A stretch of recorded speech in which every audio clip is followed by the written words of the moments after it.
இங்கே வந்து இருக்கக்கூடிய தலைமை ஆசிரியர்களுக்கும் ஆசிரியர் பெருமக்களுக்கும் மாணவர்களுக்கும் வருடவர்கள் எதிர்பார்த்து என் உரையை ஆரம்பிக்கும் விதமாக என் முதல் சலாத்தை தெரிவித்து என் உரையை ஆரம்பிக்கிறேன். அஸ்ஸலாமு அலைக்கும் வரஹ்மத்துல்லாஹி தஆலா வ பரகாத்துஹு.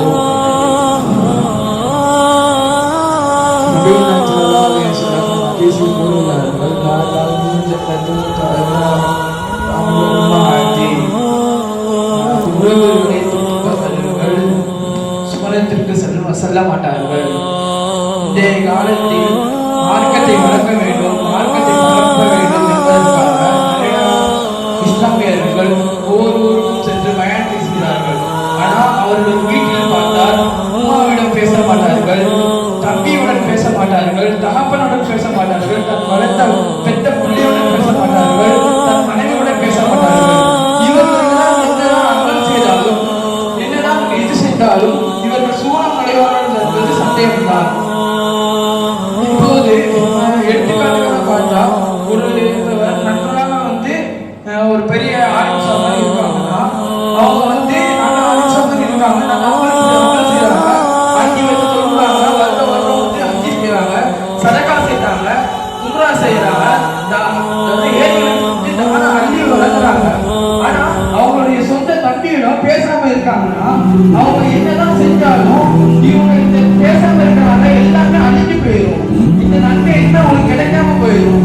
அது தெரிஞ்சுக்கிட்டும் சில பேர் வீம்புக்காக இவன் என்ன சின்ன பையன் இவன் நம்ம ஏன் பேசல, அவன் பேசினா பேசணும், நம்ம ஏன் பேசணும் அப்படின்னு வீம்புல தம்பியில பேசாம இருக்காங்க. ஒருவேளை தம்பியில பேசாம இருக்கும் போது தம்பி மௌத்தா போயிட்டாங்க. மௌத்தா பண்ணதுக்கு அப்புறம் தம்பி பேச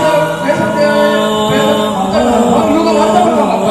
ஐயோ தம்பிட்ட பேசாம இருந்துட்டவன் இப்ப போயிட்டானே, நம்ம எப்படி அவங்கள பேசுறது, இது ஒரு பாவமா இருப்பேன் அப்படின்னு நினைக்கும் அப்ப வருத்தப்பட்டு ஒரு பிரச்சனை இல்லை. உலகத்தில் தம்பி இருக்கும் போது பேசாம கொள்ளாம சொந்தத்தை ஒட்டி உறவு இல்லாம இருக்கும் போது அப்ப அன்ப புரியாம அவங்க மௌத்தா போய் அவங்க அம்மா வச்சுக்கப்படுறா அவங்களுக்கு அந்த வருத்தம் தெரியும். அப்படி ஒண்ணு தெரிஞ்சாலும் அவங்களுக்கு எந்த பிரோஜனமும் இல்லை, எந்த ஒரு இதுவுமே கிடைக்காது. எப்படியா பாவம் தான் அவங்க சொல்ல செய்ய போகணும் சந்தேகம் தான். அப்படி இருக்கும்போது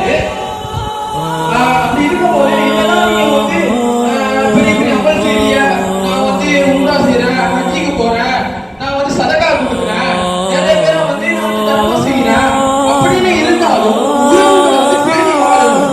அப்படின்னு சொல்ல ஒரு சஹாபி கேட்கிறாங்க, நபியே என் உறவுகளை விட நான் சேர்ந்து வாழ்றேன், ஆனா உறவுகள் நீ துண்டிக்க பாக்குறாங்க, என்னைய முதுகு முன்னாடி பேசுறாங்க, என் முன்னாடி அசிங்கப்படுத்துறாங்க.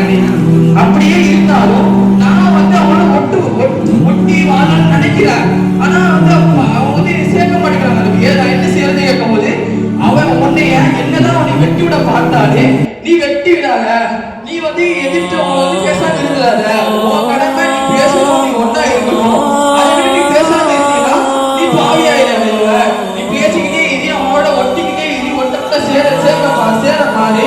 ஆனா உன்னை பேச விடாம பண்ணா அவனுக்கு தான் பாவம். நீ உனக்கு எந்த பாவம் கிடையாது, உன்னை அல்லாஹ் சுரவத்து சேர்த்துருவான், அவனுக்கு நரகத்தையும் கொடுக்க வாய்ப்பு இருக்கு அப்படின்னு நபி கூறியிருக்காங்க. இது நம்ம என்ன புரிஞ்சுக்கிறதுனா, ஒரு நண்பரா இருக்கட்டும், ஒரு பெற்ற தாயா இருக்கட்டும், ஒரு சகோதரா இருக்கட்டும், நம்ம மனசாபத்தில் நம்ம சண்டை போட்டாலும் சரி, ஒரு என்ன ஒரு பெரிய அளவு திமுறை இல்லை நம்மளுக்கு தான்.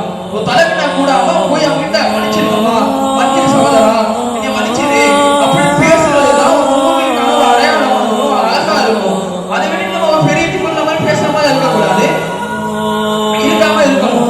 அது இல்லாம இப்ப நிறைய ஆண்கள் ஒரு நான் தான் பெரியாரு, நீ என்னப்பா என்கிட்ட பேச வர அப்படின்னு திமிருக்கு போட்டு அடையிறாங்க. ஒருத்தன் சண்டை போட திரும்பி பேச வந்தாலும் நீ என்னப்பா சின்ன பையன் என்கிட்ட பேச வர அப்படின்னு திமிர்ல அலையிறாங்க. அப்படி நமக்கு இந்த தலைகளும் கூட கூடாது. நம்ம எங்க வந்தோம், எப்படி இருக்கோம், நம்ம சமுதாயம் என்ன சொல்லி கொடுத்துருக்கு அப்படின்னு நினைச்சு ஒற்றுமையோட வாழ இருக்கணும். உறவுகளை பேணி இருக்க நம்மளுக்கு அல்லாஹ்விடம் துஆ செய்வாங்க. ஆமீன்.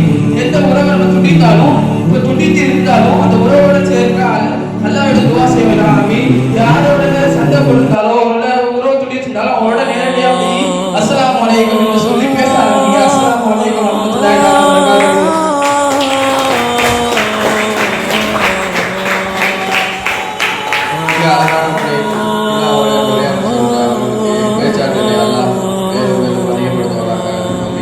அடுத்தபடியாக இன்டேக்கில் இருந்து ஜாஃபர் சார்